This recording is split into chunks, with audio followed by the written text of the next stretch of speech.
All right, hi everybody, welcome to 2020. I'm Empress Golding, and this is my cousin Ruth White. And we are here to say we love you, we appreciate you, we're thinking about you, we're going through what you're going through, and we just want to talk about how to have our best year ever. So Yes. Ruth, Yes. how are we going to have our best year ever? Well, we're going to make some money moves, Money moves. but we're also going to do some life changes, Yes. right? And some of the things that we learned from 2019, we're going to bring it to 2020. We're going to learn some lessons in 2020 to go forward in 2021. Life is a continuous learning experience. And what I wanted to start with this year is to start with how we're going to manage our lives. Oh, not just our lives, but the stress The stress, okay? that we face every day. How do we Yes. manage stress? Let's talk about stress Okay. and getting rid of stress for 2020. So let me tell you now, stress is, in little doses, stress is good for us. Stress Really? in historic was to save our lives, right? Like, ooh, a car coming, press the gas, press the brake, jump here. Oh my goodness, the kid is about to fall, let me grab the kid, right? That is what it also makes you do your best performance when you're singing, you go on TV all the time. And sometimes you're nervous, Exactly. a little stressed out, but the adrenaline a lot Yes. helps you to deliver. Exactly. Same thing with an exam or whatever. The problem comes when you have consistent stress. When you don't have any breaks, when you're feeling like overwhelmed, and it's like you're a working mother, right? I am a juggling mom, You're a working juggling mother, and it does get stressful. It does get stressful. But I'm learning how to manage it. Yes. And so here's the thing.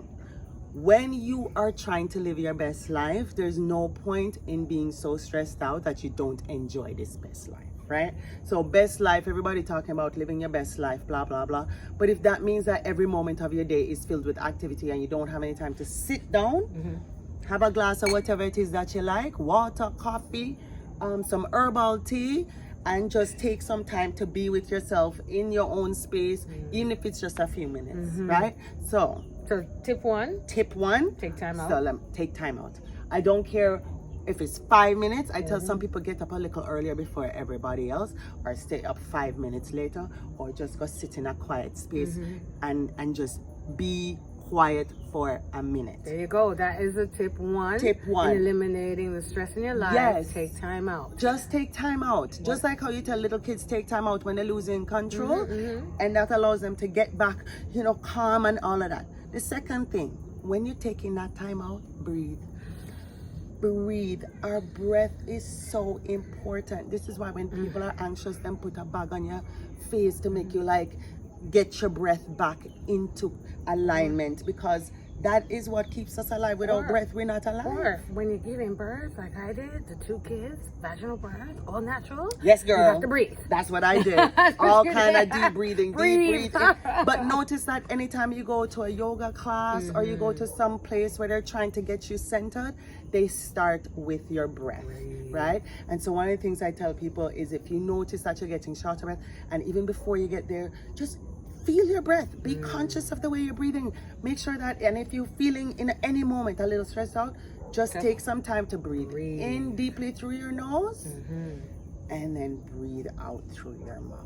I feel good right now. So that's the second tip. That's the second tip. And you've been doing workshops across the world on stress Yes, management. You just I finished work writing a with book. corporations. I wrote one book published last year. In the process of writing another stress management book that will come out this year. And one of the things is to also move. I tell people you need to move. Okay? Our bodies hold a lot of stress. That's why people go get massages and everything. But a lot of people, that's why some people say exercise. But sometimes I don't like to use the word exercise, because people think it means that you have to go put on special clothes and you have to go get special shoes and you have to go to a room and somebody have to lead you. You just need to keep your body moving. Our bodies were not meant to stay still all the time. Well, let's talk about staying still. We're always at work. Well, a lot of people, not my kind of work, but a lot of us sit down on our computers all day. We sit down in front of the TV. Yes. And we were talking Sit down earlier, in front and of you your said, phone. you were saying sitting is like the new smoking. Sitting is like the new smoking, because what they're finding is that not moving and being stationary like that is really affecting our health. And again, I'm not saying that you need to go out and count calories and lift weights or whatever.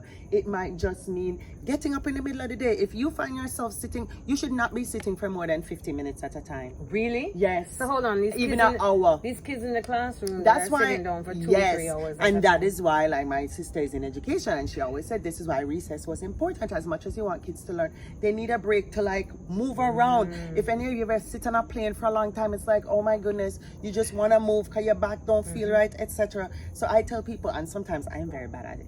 You know, I'm sitting there and I'm in a groove and I'm writing, and I said, oh my goodness, 2.5 hours pass, and you feel your back and your shoulder, your neck, like a long car drive. Yes. So okay, so we're gonna leave them with the 3 tips, or we're adding another one because it's a big year. It's a big year.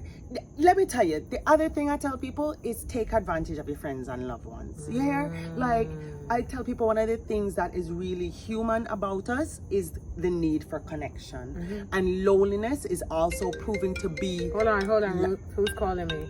My sister-in-law. I'm gonna friends call you and back family. in 5 minutes.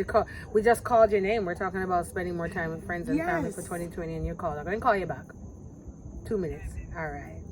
This is what we're talking about, right? So a lot of people find themselves, you know, you think social media does not replace face-to-face contact with people who care about you. A little laughter, a little food. Sometimes what I do, I call them walk and talks. I meet with my friend and we can still get a beverage and we move, right? And it also is a way of bonding with people.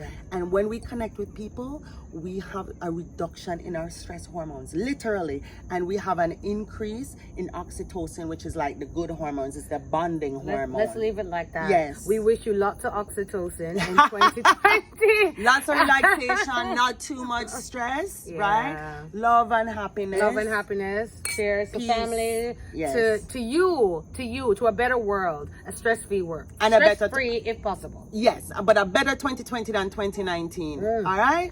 All right, we'll see you later. One love.